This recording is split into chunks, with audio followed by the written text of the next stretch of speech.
So the intersection is where two sets cross. It's identified with this sort of upside down U shape. Okay, in this course, if we're using words, that's called and. Okay, because it's A and B. Okay, they're in anything that's in that inside section is in both A and B. So like when you're talking about volleyball and basketball, the intersection is the students who are playing both volleyball and basketball. So we use the word and a lot. Okay? Now union is a U symbol. It's like a weird kind of wide U, but it's a U. And that is all elements that are in either set. Have all grade 10 students to the rock area, please. All grade 10 students to the rock area. Okay, so union, just to be really, really clear, is all three numbers. Okay, it's like all of A, all of B, including that middle space. And we use the word or a lot. So this is and. Okay, and that is union is or. So with volleyball and basketball, when we were looking at that, if I asked you, do you play volleyball or basketball? Okay, and if I was like you play volleyball or basketball, you'd be like, you might say which one you play, or you might say both or whatever, but it's like, if it's just a yes or no question, as long as you play one or the other, or even both, you're going to say yes. Okay, if I gave you like a question on a piece of paper that said, do you play volleyball or basketball, and it was yes or no, and you had to circle one or the other, as long as you played one or the other, if you belong to any of these three categories, you would say yes, okay, because you're in the union. So this is important, these symbols. You really have to know them. You have to know when you see them, you have to know what to do with them. You will be asked, remember yesterday we were looking at the notation with the number. Okay, so like number of elements in A, number of elements in B, that stuff. So remember, like if you had something like,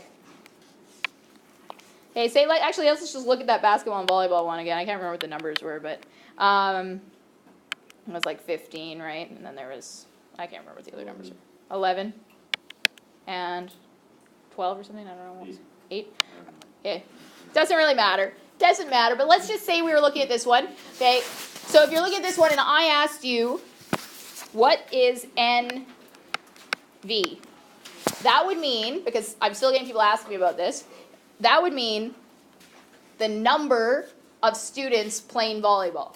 Well, the number of students playing volleyball here would be all of these, because they're playing volleyball, they're just playing volleyball, but these 15 as well, right?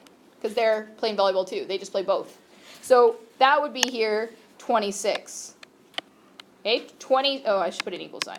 Okay, 26 students play volleyball. That's what N of V means. It means how many are in volleyball. And if I said N of B, right, same thing, N of B, if I did it here, I'll do it in green, would be those 15 plus the 8, so it'd be 23, okay? So that's how many people we have. Now, if I wanted to ask some questions, like I could ask some things like, what's N of V intersect B, like that, okay? And that would mean the number of V and B. Okay, that's how you'd say it, V and B. And so if we're talking about V and B, we're talking about that middle number, okay? So just the 15, okay? That's what we're talking about there, okay? The number of V intersect B. Ooh, whoa, exciting. Okay, now if we're doing the number of V or B, which is union, okay, how would I write that? What would be volleyball or basketball? How many would be in that?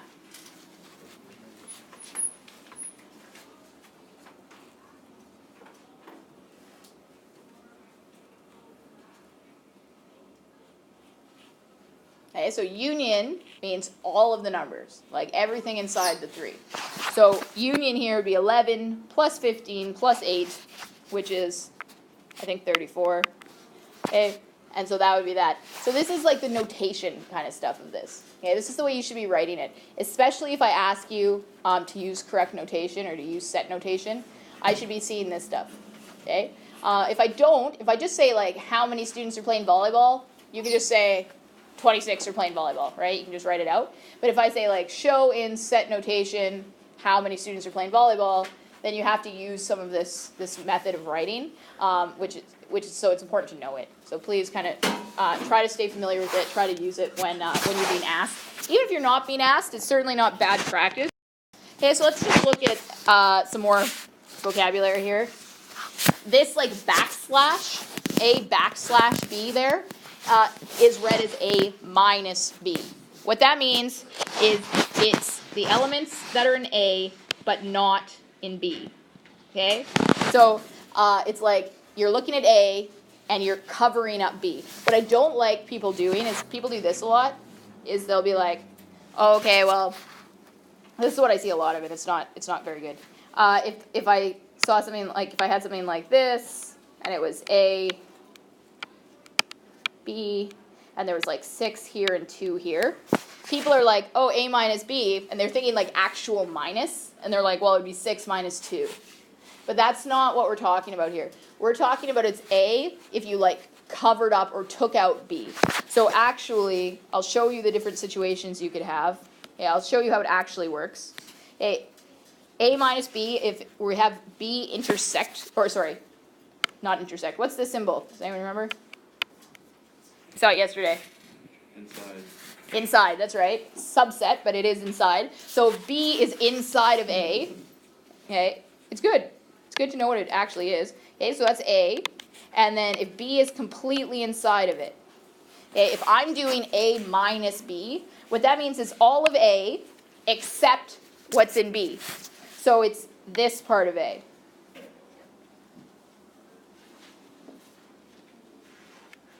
Okay, so it's anything in that area. Does that make sense?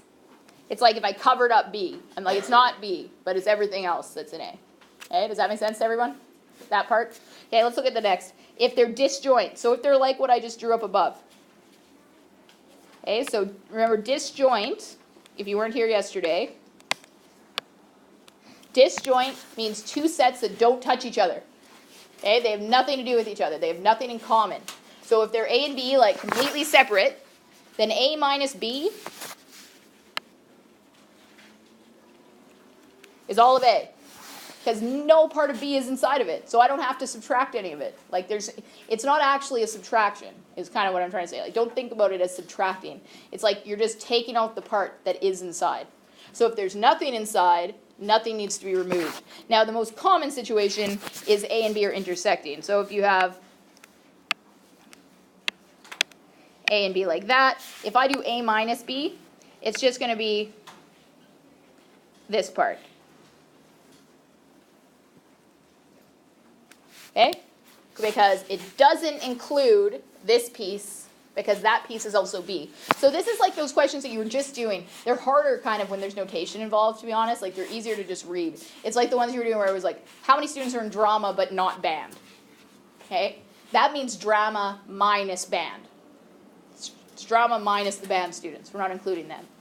Okay? Or band minus drama if you're going the other way. Or when it was the skiing, the snowboarding, how many people are going to ski but not snowboard, like just ski. Okay, so that's what we're looking at there. Does that make sense? Nari? The question was kind of was like so on this drama no band, you say D and then slash B. That's right. And then if it was the other way around, it's just B slash D. That's right. So that's great. That's really a good question. Okay, so the ones that are on that worksheet, like drama, but not band, you would write that probably as D backslash B. And if we were talking about band but not drama, you would write B backslash D. Okay? So this is just like, I know it's confusing, it kind of sucks. There's like a specific notation that you have to learn. Unfortunately, that's just a part of life that we all have to, we have to move forward with. But the notation's not great. But it is actually, tomorrow, I'll have it for you tomorrow. And I'm glad I didn't do it earlier, because if I'd laminated formula sheets and then I had to make more, I'd be so pissed off. So I'll make them hopefully for tomorrow. I'll do them tonight maybe, if I can get in there. I'll get you guys some formula sheets. This stuff, a lot of it is actually on the formula sheet, so it's nice. It has like the union symbol and it says it's union or something like that. I can't remember exactly. That's on your departmental you'll have. Okay, I actually think I'm going to firstly about cards. I've mentioned before on the first day that when we went over the syllabus, I think, or maybe, I don't know. I mentioned at some point that a lot of the questions in this unit and the next unit involve cards, and they really assume you know your way around a deck of cards and you know like the names for things.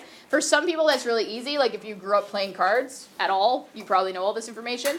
But some people, like their families just never play cards ever, so it becomes a bit harder. If that's you, you kind of have to put a bit of effort into knowing the facts about cards, because I'm certainly not going to teach a bunch of lessons on it. But just to make sure everybody knows certain things, like there are 4 suits, right? That's what we call suits. Okay, yeah, spades, hearts, diamonds, and clubs. So there's 4 suits.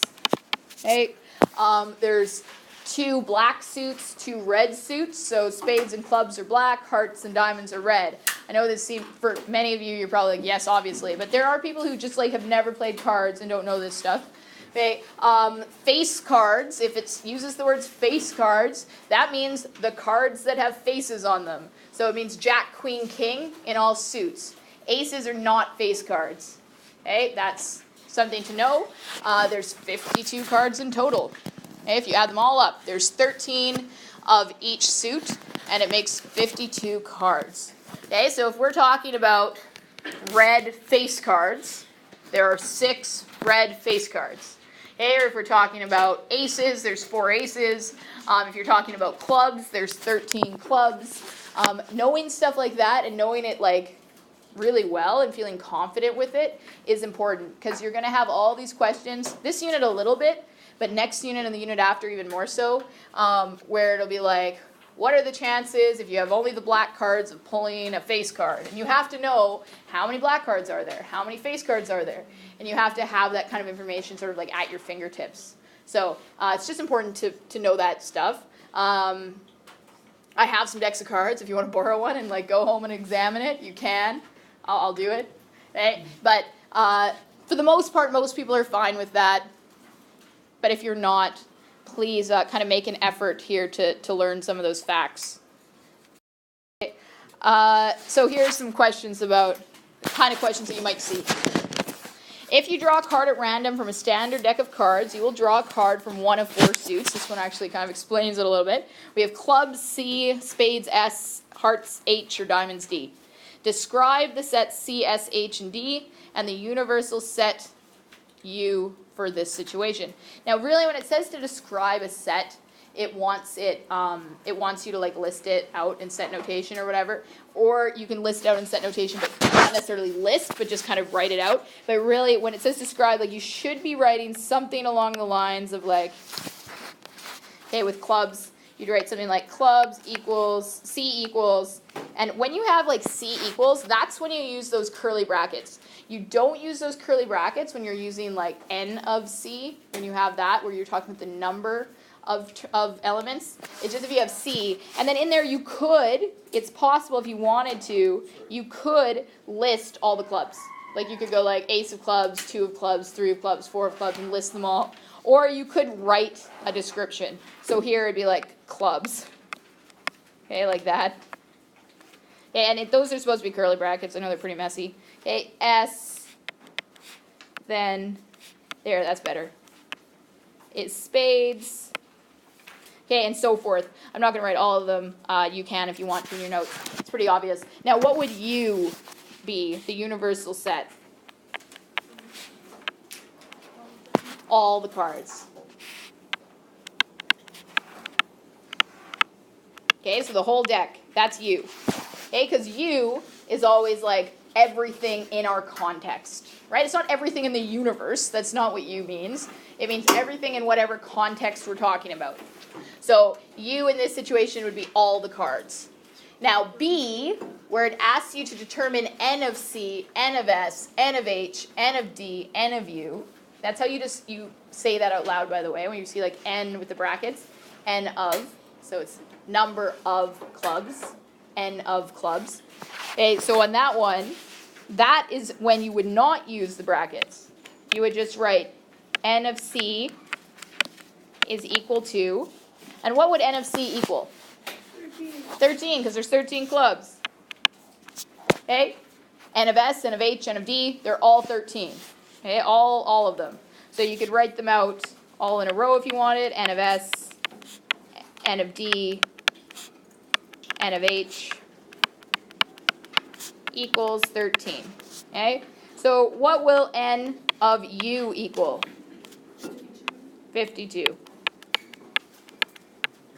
Okay, so these questions, are basically just testing to see if you know the notation. Like, do you know what N of S means? It means number of spades. Do you know that? That's what that's testing. It's not really testing any mathematical ability there, right? If I asked you something like that, it's really just seeing, do you know your notation or not?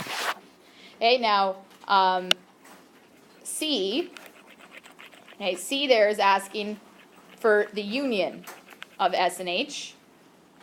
And now when it says determine the union of S and H, really you'd have to list, like, you could list, I won't ever have you do that on a test, by the way. I'm never going to have you list 30 things. But if you were writing out the union, like S union with H, that means all of the spades and all of the hearts. That's what union means, right?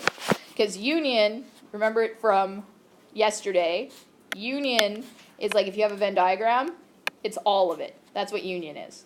Okay, union is the whole Venn diagram. Do you have the sheet? Which sheet? The one with all the, Yeah, it's in the note package that I gave you that you're supposed to be like following along with right now. you said you were picking one off. You already had one. No, that's the formula. Yeah. Oh, the formula sheet. Yeah, no, I didn't do it. I will do it though. Okay? It doesn't say this though. Like it says union, and I think it says the word or next to it maybe, but it doesn't say, like it doesn't tell you, oh, union is everything. Like it doesn't have like a definition. That would be nice. Okay? But it does, union is everything. So if you see SUH, like that union shape, that means all of the spades and all of the hearts. It means all of them together. So how many then? What would NSUH be? 26. That's right. Would be 26. Because there's 26 spades and 26 hearts. 13 spades and 13 hearts, so 26 in total. And the important thing about that too is that there's no card in the deck that is both. Right? Like there's no card that if you pull it out, you're like, this is both a spade and a heart. Okay, there's nothing like that. All of them are one or the other. So it's 26. So similar idea actually. D is the intersection of S and H. Like that. S and H. Okay, intersection is the place on the Venn diagram in the middle where they cross. So if I was drawing a Venn diagram with spades and hearts, how many cards would be in the middle of that Venn diagram? 0. So this is an empty set, it's 0. Okay? Because there's no card that's both a spade and a heart. We have nothing in that intersection. So sort of a trick question a little bit, I think. I don't know. Okay, now this is a new word for you guys in this next question. It's an important word. It shows up a lot in this course, in the first couple units. Mutually exclusive. Okay, does anyone know what that means?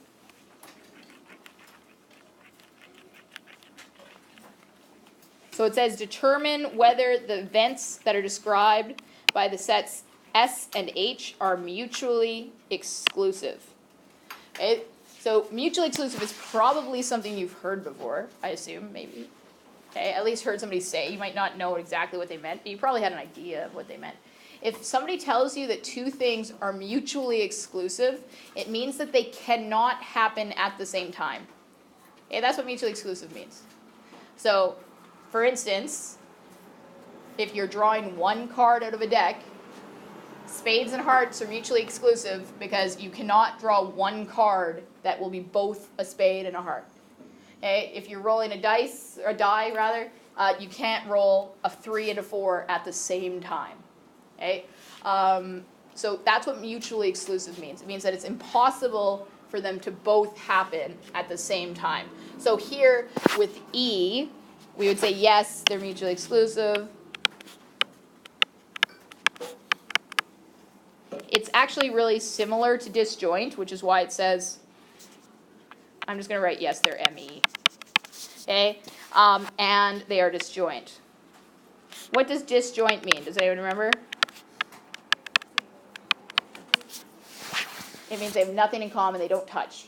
Okay, they're two sets that just don't touch. So mutually exclusive is like very much like related to that. Mutually exclusive is a word, it's different only because mutually exclusive is also something that's used outside of set notation. Like it's not just set notation. We could use, sometimes people use it in like a mean way, like you know, if somebody politically, people use it sometimes, like they might be like, oh, a smart Republican, I thought those two things were mutually exclusive.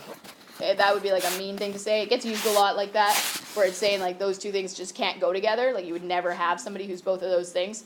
That's mutually exclusive. Disjoint wouldn't make sense in that regard, right? Disjoint is just about set notation.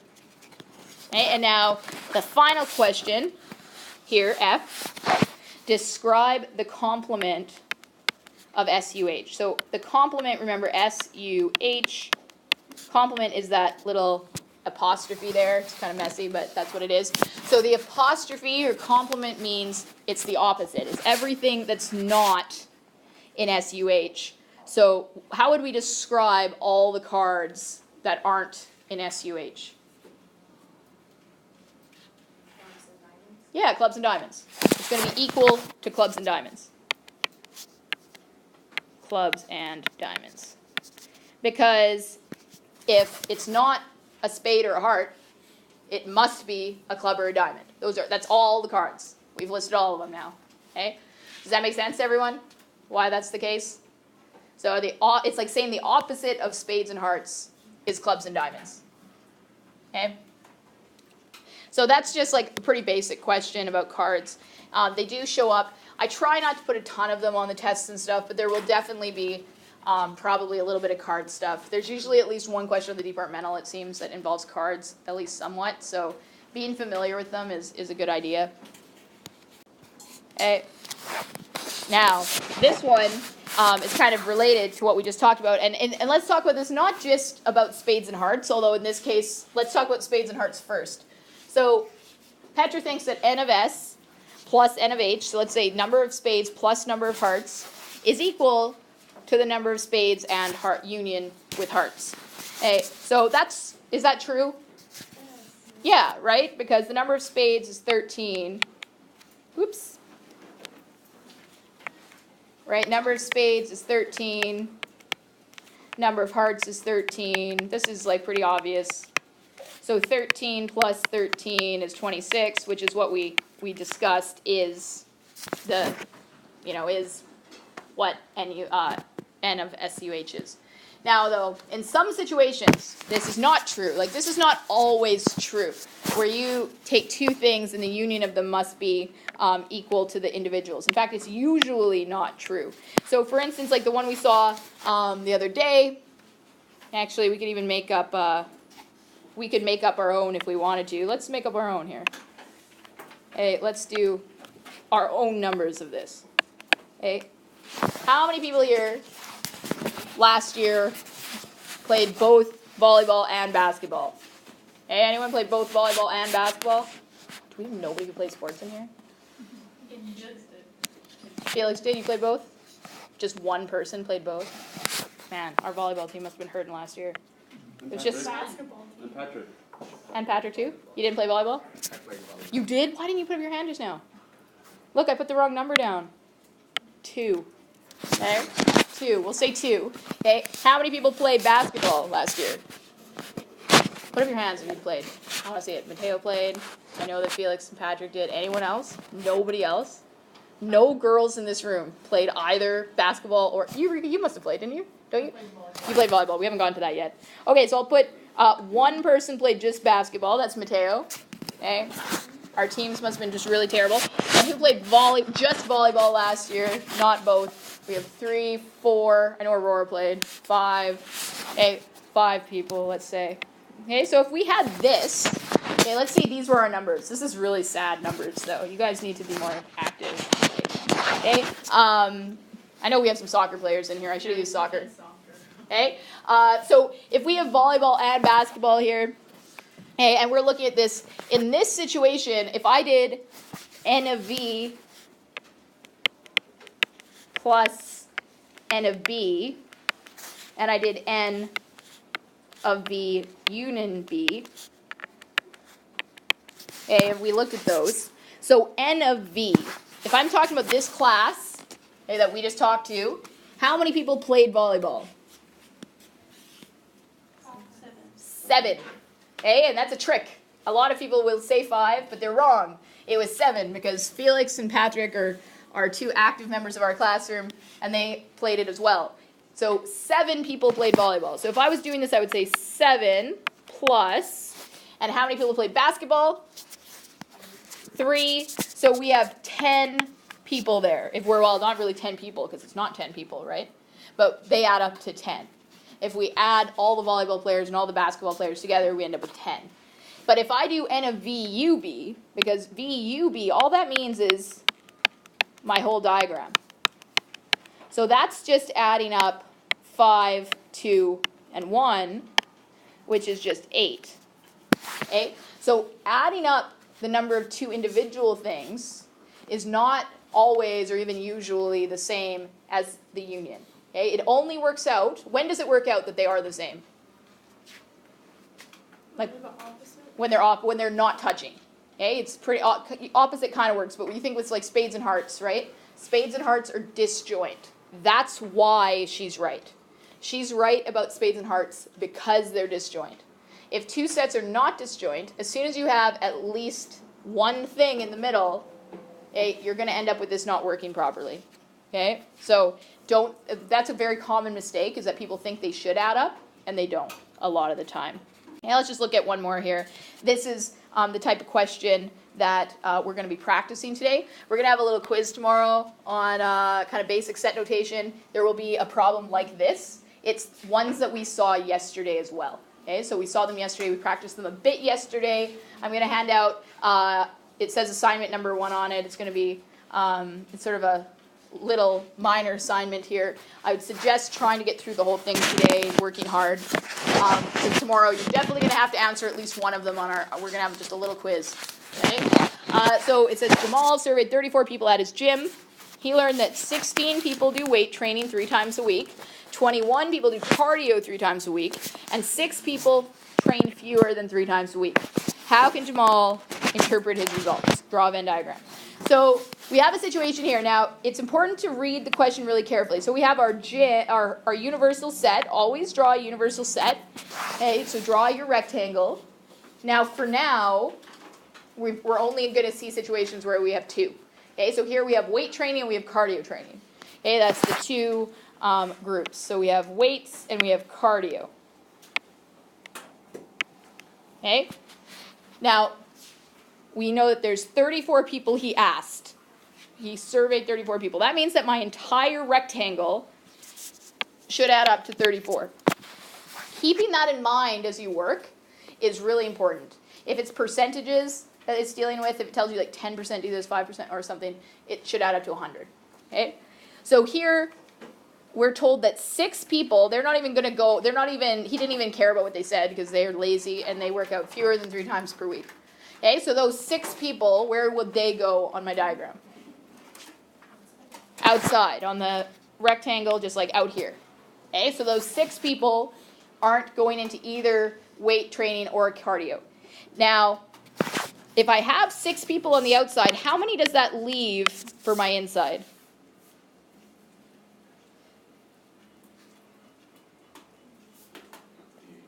$28. Good job, Mateo. Some fast math there. Okay. Anyone who thinks of it can spit it out. I don't mind. Okay. I'm pretty good at it too, but I like somebody to confirm it. Okay. So we have 28 that are going to be in here. Okay. In those 3 areas, they have to add up to 28. Okay. So the way that we figure out, because what I see happen all the time is this is what students do. They're like, well, 16 do weight training and 21 do cardio, and I'm finished. And they're done. Okay? And that doesn't work. It would be really nice if it was that easy, but it's unfortunately not that easy. If I added those up, it really wouldn't work, right? That's 27, 37, 43. That adds up to 43. There's nothing in the middle, and there's too many people that shouldn't even be in there. So what you do instead is you take those two numbers, the 16 and the 21, and you add them together. So that's 37. Okay, so using that information, that 37, how can I figure out how many people go in the middle of my Venn diagram? 37 minus 28, which is 9. So there are 9 people who do both weight training and cardio training 3 times per week. Okay? 9 very busy people. And then here I still get mistakes. I still get people who just try to put 16 in next to that 9. That's not what you do. The 16, sometimes I saw people last year do this, and it seemed to work really well for some people, is what they do is when they saw 16 people do weight training, they'd put 16 like in brackets next to the W, and that reminds them like, okay, that circle, the W circle, has to be 16. Okay, it seemed like it helped some people. So if you do that, that can kind of tell you, okay, well that whole circle has to be 16, so what would the blank space have to be? 7 to make that work.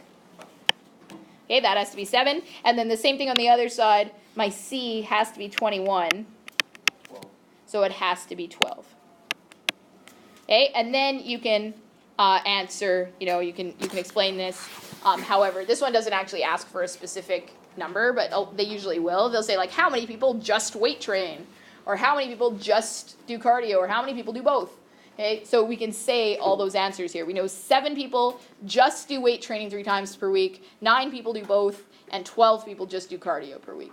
Okay, 3 times per week. Hey, does that make sense to everyone how you do these? We did a couple yesterday. I am handing out like 4 of them that are all exactly like this. Okay, sometimes they give you slightly different information. It's really important as you're reading them to just be clear about like if it says somebody weight trains, that does not mean they only weight train. It could mean that they weight train and do cardio. If they have a cat, that doesn't mean they don't have a dog, right? Like it's that sort of thing. So I'm going to hand